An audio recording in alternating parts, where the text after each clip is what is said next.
Thrustmaster have just made some big improvements to their sim racing ecosystem. Big products coming. It's a new era for Thrustmaster. Direct drives coming to console and a whole new pedal ecosystem that I think is going to do away with the old ecosystem, and it's going to be brand new. In this video, I'm going to let you know everything that's going on. So if you're curious about Thrustmaster or you want to know what the competition's like in sim racing, I'll let you know. So this is the Thrustmaster T818 direct drive system I have here. This is the current Thrustmaster top of the range direct drive, and I understand it's going to remain top of the range. This is £600, euros, and it's compatible with all the Thrustmaster rims. I'm going to go into pros and cons a little bit as well, but what they've announced is, and as you can see, it's top secret basically. It's like when they take the cars around the Nürburgring and they've got their camo on them. They've camoed their own direct drive. I think it's great. It's going to be less Newton meters than this, and it's going to be cheaper than this. And by the way, the pedals are coming in at an insane price point, but it's going to be cheaper and smaller, and that is exactly the feedback that I've given to Thrustmaster. Exactly what I said in my sort of State of the Union about Thrustmaster. They need to take this direct drive and make it smaller and cheaper, and I believe that's what they're going to do. I haven't seen what's under the box. These are just the images here, but I presume it's going to be a smaller version of this, hopefully with some better mounting, because this is a great direct drive system. The detailing on it is absolutely incredible. I know that firsthand. This is amazing in iRacing, amazing in ACC. It was amazing in Test Drive Unlimited as well, even. And Traction have been down to Gamescom. They've tried out the new one, and their main thing was like there's a lot of detail. So the Thrustmaster direct drive system is really good at giving you road detail, giving you lots of detail. So if you like that granularity, you can love Thrustmaster. Some of the direct drive systems don't really give you any road feel. They give you kind of that feeling, that resistance in the cornering, but not the road feel. Thrustmaster does. Now, one thing that's going to be a big contentious issue is the quick release. So this is probably, for a lot of people, the weak point on the Thrustmaster system. It is the quick release. You can see here, it's one of these quick releases. Now, in my experience of using this wheel, and this was a review unit provided to me by Thrustmaster, it's not as bad as you think it is. So when I took this out of the box, it was all rattling, and I was like, oh my goodness, what is going to go on here?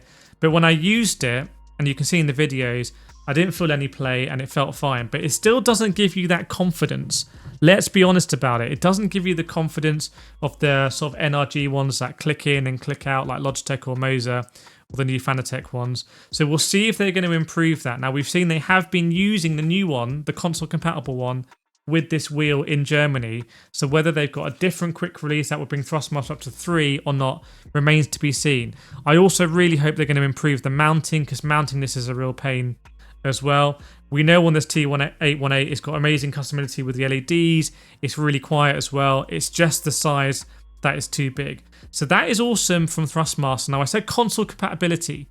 This is going to be, the new one's going to be compatible on PlayStation and PC. There's no word on Xbox, which is really interesting, because if you look at Moser have just announced console compatibility throughout all of their wheelbases through their new ESX with Xbox, and Thrustmaster have gone to PlayStation. Now remember, Thrustmaster had the official license with Gran Turismo for many years. We saw the TGT and the TGT2 used for quite many years in Gran Turismo in the official series. And the new wheelbase should be slotting in, they say, I believe, between something like a T300 and a TGT2. So it's going to be under the T818. It's going to be a smaller system. Maybe it's going to be something like Moser have done with the R3, but maybe a little bit more powerful. So I'm all over that. And I really hope they're going to improve at least the optics of the quick release, maybe bring it into a new generation. Let's talk about pedals now. This is something that affects everyone in Thrustmaster. And by the way, this is not a sponsored video by anyone. I started my sim racing journey on Thrustmaster. I actually started on a T80 with no force feedback. I walked into a supermarket and I carried the box home. Then I upgraded to a Thrustmaster T150. I walked into a supermarket. I carried the box home. So I'm kind of like an OG Thrustmaster sim racer. They got me in. I wasn't in through Logitech. I was in through Thrustmaster.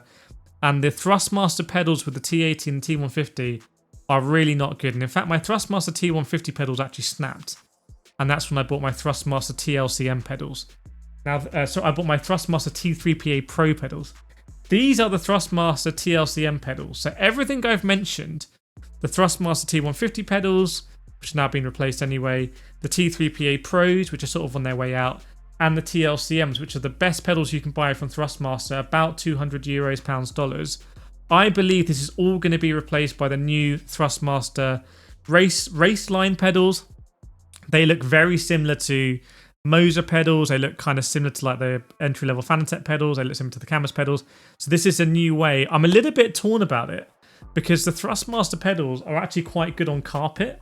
Like these are some of the last pedals to be kings on carpet. And I really like the idea that you can still just put it on carpet. I played for many years on a playseat challenge, strapping my Thrustmaster pedals to it as well.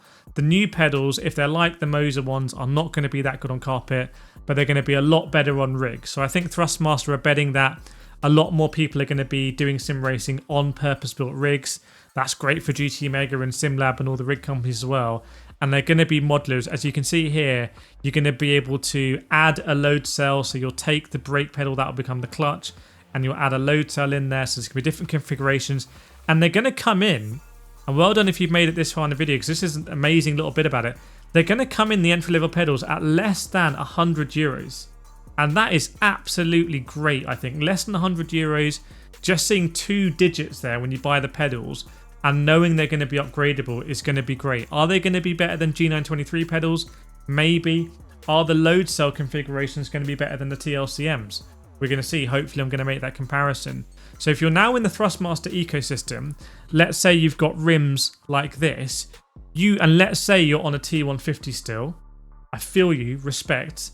If you're on a T300, a T500, maybe if you're on an old TGT, this new wheelbase that comes out might be the perfect wheelbase for you, and you're going to keep that compatibility, and you're also going to be able to go into the new pedal sort of like ecosystem as well. Now, I don't have any affiliation with Thrustmaster, I don't have any affiliate links and whatnot, but I have a soft spot for Thrustmaster because I think they do such heavy lifting on getting people into sim racing, and like Logitech, it's great to see the sort of like spread that you have now from the bottom end of the entry-level stuff all the way to the top, and I think that's great. I think Thrustmaster and Logitech are bringing real competition. Fanatec still exists, doing still great products. Moser just going mad as well. Then you've got companies like Camus and all the other ones. It's a great time to get into sim racing. And I've got a question for you actually. I really want to hear from you in the comments. You can see here Thrustmaster, we've got a direct drive system, we've got load cell pedals.